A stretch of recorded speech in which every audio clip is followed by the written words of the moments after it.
Okay guys, today we are going to solve some equations that involve square roots. And there's a couple of different kinds of problems that we're going to see today.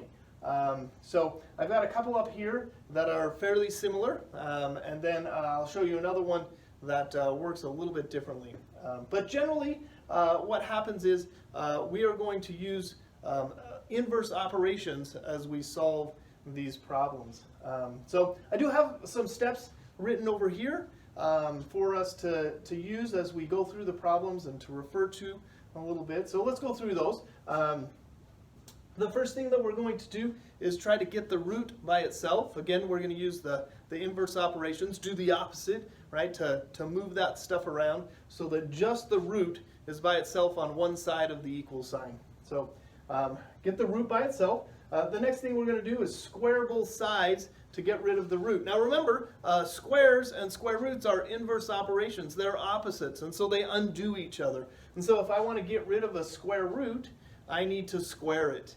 And remember, in algebra, anything you do to one side, you do the other, it's legal, as long as you do it to both sides, right? Keeps the equation true. So we're going to square both sides to get rid of the root, and then we got to ask ourselves a question. What's left? If there is no x squareds anywhere in the problem, then we're going to take this path, and we're just going to be able to solve for x using inverse operations, get the x by itself, right? If there is an x squared left in the equation, then we're going to have to solve that by factoring. And remember, when we do that, it means we set the equation equal to 0, and then we can factor and solve for x. And so we'll look at that. So let's take a look at this first problem. We'll kind of follow our steps and see how this works. So first, get the root by itself. Well, right now, the root and minus 3 are on the same side of the equal sign. He's not by himself. This minus 3 needs to go, right? So again, we're going to use inverse operations or do the opposite. So the opposite of subtracting 3 is to add 3, and then whatever I do to one side of the equal sign, I have to do to the other side of the equal sign. So add 3, what's left? Square root x equals 2 plus 3, that's easy, 5. Right? Square root of x equals 5. The root is by itself now. There's nobody hanging out over here with this guy. And so it looks like I'm on to the next step. I'm going to square both sides to get rid of the root. So I'm going to square here, boom, square here, boom. Remember, squares and square roots undo each other. They're opposites, right? That's why I'm doing it, to get rid of the root. So they cancel each other out. That just leaves x. And then over here, 5 squared is 25. At this point, I need to solve for x using inverse operations. Hey, look! I've already solved. X is already by himself. It's already solved, right? So I'm done. I've got x by itself. I have an answer that plopped out, and we're good, right? Mostly. So here's the deal. When we're dealing with square roots and we start squaring stuff, sometimes we introduce new solutions that aren't actually solutions. And so it is critically important when you're solving equations with square roots that you always check your answers and just make sure that they work. So let's do that really quick. I'm going to take 25, and I'm going to plug it right back up in there for x. Let's see, the square root of 25 is 5, minus 3 really is 2. All right, so I feel good about my answer. 25 is it. And we're on to the next problem. All right, let's give it a try. So, get the root by itself. It is, right? Do you see the difference between this problem and the previous one? In both cases, we're adding a number here or subtracting a number on the left side, but here, that subtracting number is not under the root. In this case, it is. But that's okay. Follow your steps. You'll be just fine. Get the root by itself. Boom. It is. All right, on to the next step. Square both sides to get rid of the root. Easy enough. Square, square. Remember, squares and square roots cancel each other out. They're inverse operations. They undo each other. So that just leaves x plus 2. Over here, 4 squared is 16. All right, no x squareds. So I'm over here, solve for x using inverse operations. Well, that means get the x by itself, do the opposite. The opposite of plus 2 would be minus 2. Whatever I do to one side, I got to do to the other. That cancels out, and it leaves x equals 16 minus 2, 14. All right, feeling good, got an answer. I better just check to make sure that it works. Let's plug it back into my original problem up here. Remember, we still have the square root in my original problem. So 14 plus 2, 16.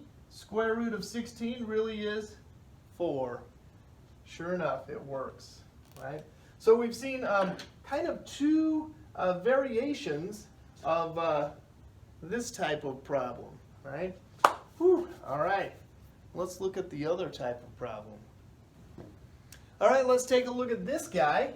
It's going to work out just a little bit different, but still going to follow the same steps over there. So here we go. Get the root by itself. Hey, it is. Great, right? Root, other stuff. Equal sign in between, root is by itself. So that was easy. We're on to step 2. Square both sides to get rid of the root. All right? Well, I'll square this side. And I'll square. Okay, now you heard what I said, right? Square both sides. That means I need to square this whole side. That means it needs to look like that. Squaring that whole side. All right, well, on this side, that's pretty easy. Squares and square roots cancel each other out. Just leaves x plus 4. How do I square that? This is really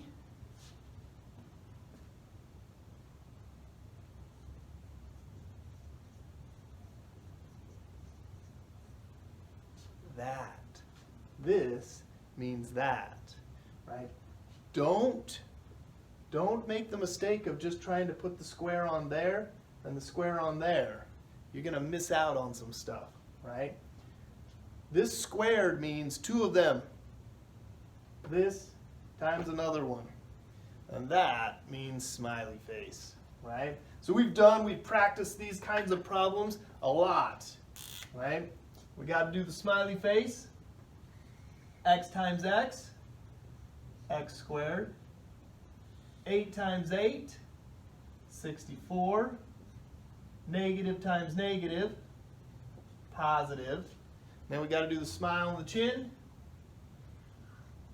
Negative 8 times x, negative 8x. Negative 8 times x, another negative 8x. Got some like terms here in the middle. Going to put those guys together.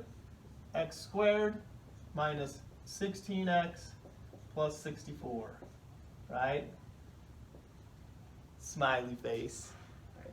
That's what you're going to have to do on these. Still have my equal sign. Still got my x plus 4 over here on this side. All right. Well, let's see. I just squared both sides. Took me a little extra work over here, right? Had to do a little extra work to be able to square it, but we got it squared. Square both sides. All right. Well, no x squareds or x squareds. This time I've got some x squareds, right? So, in this case then, I'm going to have to use a different method. I'm going to solve for x by factoring. Now we've done this. We've done this a lot. You should be pros at it. But now we're just mixing that in with even bigger problems, right? So remember, you have to have it equal to 0 in order to factor. And so we need to do some of that inverse operation stuff to get x by itself. So we are going to move this stuff over there. Here we go. We are going to subtract 4. Whatever I do to one side, do the other. Subtract 4. Now the reason I I'm kind of starting over here and moving stuff that way is I would really like my x squared term to be positive when I go to factor it. And right now it is. And so I'm going to leave that guy there and move everything over to his side and get 0, right? So if your x squared term happened to be negative over here, then I'll probably move stuff this way so that my x squared term would end up to be positive. But right now it's already positive, so that's why I'm working over here. I'm going to get rid of the 4, I'm going to get rid of the x, and then I'll have nothing over here. I'll have 0, right? And that's what we need. So I'm going to subtract 4 from both sides, and I'm going to subtract x from both sides. And that leaves nothing there, and nothing there. And so now I've got x squared minus 16x minus another x. I lost 16, I lost one more, lost 17x altogether. 64 minus 4, 60. All that's equal to 0. Normally we like to see that equal to 0 on this side. Doesn't really matter. It's equal to 0 one way or the other. But traditionally we like to see that 0 over there. That's how most of the problems are written, so we get comfortable there. And okay, so needs to equal 0. We got that. Now we're going to solve by factoring. Going to do that smiley face backwards, right? So remember, 2 parentheses. We say what times what equals x squared, x times x. What times what equals 60. We've got a lot of options there. Maybe we should list our factors and see if we can come up with one that will give us 17 in the middle, right? So let's see. We've got 1 times 60, 2 times 30, 3 times 20, 4 times 15, 5 times 12. Hey, that's the bell, but you don't really get to get out of class yet. I'm not done.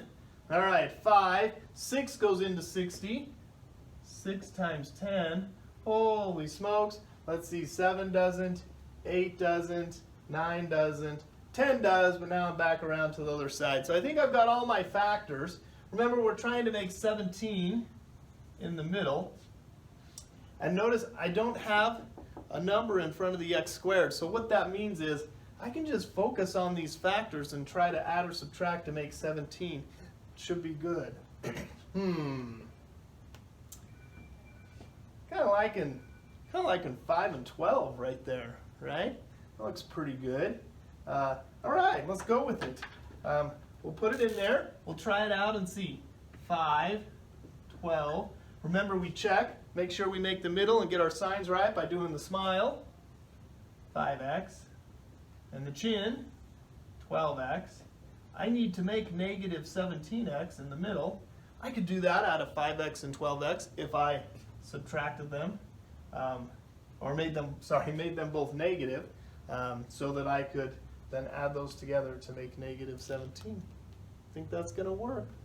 All right, so I need them to both be negative. I'll get rid of that smile and chin there now that I know it works. Woo! We are almost there, right? We've got to get x by itself. Remember, when we're solving these kinds of equations, once we've got it factored, all we really need to ask ourselves is what x would make that 0, and what x would make that 0. Sometimes, especially if there's a number here that's a little harder to just do in your head, you might have to write out a little equation, but we can do this one, I think, pretty easy in our head. What would make that 0? Yep, 5 minus 5 would be 0. What makes this 0? 12 minus 12 would be 0. All right, I got 2 answers, but remember what we said. Sometimes when we square stuff, we pick up extra answers that don't really work. And so what we need to do is we need to check. We need to plug them in and check. So we're going to come back to our original equation up here. We're going to plug those in. We're going to check to see if they actually work, if the equation is really true. Okay? So I'm going to actually rewrite that equation down here for us to use for our check. So x plus 4 equals x minus 8. And I guess originally we didn't have those parentheses around there. Not that they matter too much, but we'll go ahead and get rid of those. So it looks like our original equation. And let's plug in 5 and see what we get. So here, 5 plus 4, that's 9. Square root of 9, 3. And over here, if I plug in 5, I get 5 minus 8. Oh dear. That's negative 3. 3 equals negative 3? I don't think so. Looks like 5 doesn't work. We picked up an extra answer, right? All right, let's do the same thing for 12. Let's plug in 12 and make sure he works. 12 plus 4 is 16. The square root of 16 is, let's see, I'm going to write that there. Square root of 16 is 4. On the other side, put 12 in for x, right? That's what we're plugging in. 12 minus 8 is 4 equal to 12 minus 8? Yeah, 12 minus 8 is 4, sure enough. It looks like 12 works. So at this point now, I'm going to officially put a box around that and call him a solution, right? So you can see these problems get a little intense, right? And we have to employ some of our things that we've already learned in the middle of the problem just to be able to solve it. This works. What this doesn't do is it assumes that you know how to do this or know how to do this. If you need a little refresher, you got one in here, but that's what we're doing. We're going to square both sides. Remember, squaring that side means multiplying it all out. Smiley face. Don't just square the ends. You'll miss out on the middle, right? Got to do the smile on the chin to get the middle. So, we got our smiley face, we got it all multiplied out. At that point, we have an x squared. We got to get it equal to 0. So we do opposites, move that stuff over so it equals 0. Factor, what makes 0? What makes 0? Check your answers. You got to check your answers. You got to plug them in because sometimes they don't both work. You got to check. And you got to check both of them. Okay? That's it. Big problems there, but the first few problems weren't too bad. Very familiar, just really doing the opposite operation, the inverse operation to get x by itself. But these last ones, you have to use some of our factoring skills and some of our solving quadratic equations, equations with x squared in them to be able to get the answer. So. All right, let's get to work.